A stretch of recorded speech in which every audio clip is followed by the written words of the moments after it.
বন্ধুরা, এখন আমি বানাবো দুপুরের লাঞ্চের জন্য বসিয়েছি ভাত, সরু চালের ভাত। আর এখন আমি বানাবো তেল ছাড়া চিকেন।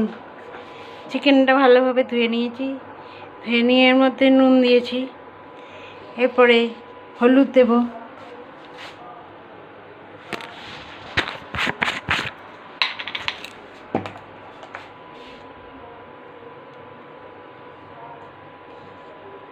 হলুদ দিলাম, সমস্ত কিছু মাখিয়ে নিচ্ছি।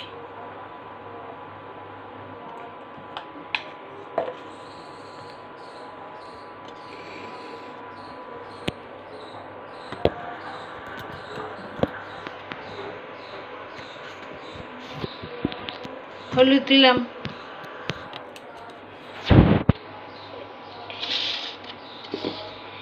এরপরে মশলাগুলো দেব একটা একটা করে। এবারে দিচ্ছি জিরে গুঁড়ো,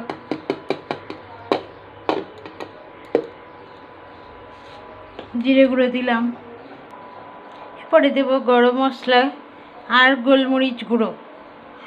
তো আমার কাছে চিকেন মশলা নেই, তো আমি চিকেন মশলাটা দেব না। দিয়ে দিয়েছি গরম মশলা,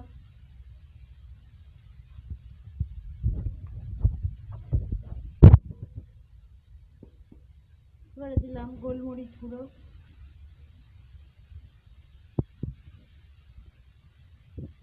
এবারে আমি এগুলো সব মাখিয়ে নেব। তারপরে আদা লঙ্কা টমেটো পেস্ট করে, আদা লঙ্কা টমেটো পেঁয়াজ রসুন পেস্ট করে, মশলা পেস্ট করে তারপরে আবার মাখা। তো এখন আমি কিছু মশলা নিয়ে চলে এসেছি। কিছু কাঁচা পাকা লঙ্কা, রসুন একটা, দুটো পেঁয়াজ আর অল্প আদা।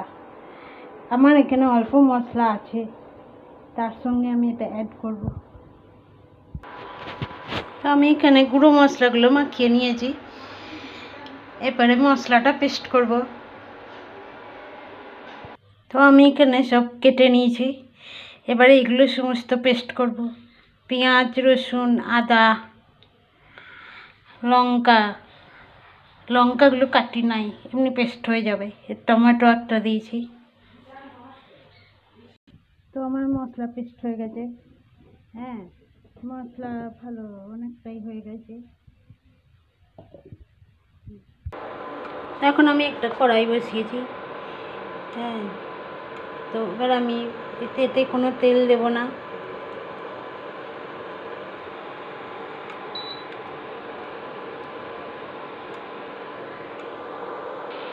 এখন আমি এখানে শুকনো কড়াইয়ে এক কটা গোলমরিচ, একটা বড় এলাচ একটু ছিঁড়ে, ছোটো এলাচ নেই আমার কাছে, এলাচ দিয়েছি, আর দুটো দারচিনি কাট দিয়েছি।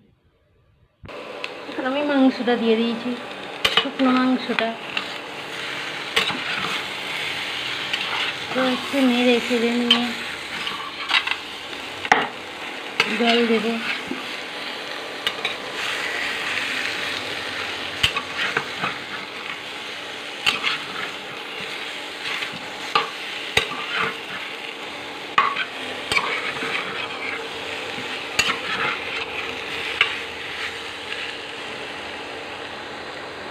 এবারে এর উপরে মশলাটা দেব।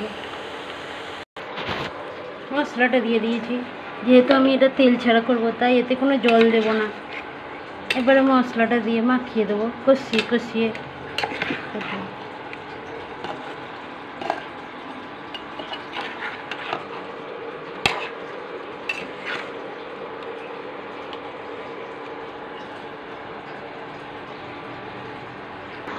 তো আমি এবার এতে অল্প জল দিয়েছি, মশলাটা ধুয়ে আর মিষ্টি নুন সব দিয়ে দিয়েছি। এটা ফুটে গেলে নামিয়ে নিই।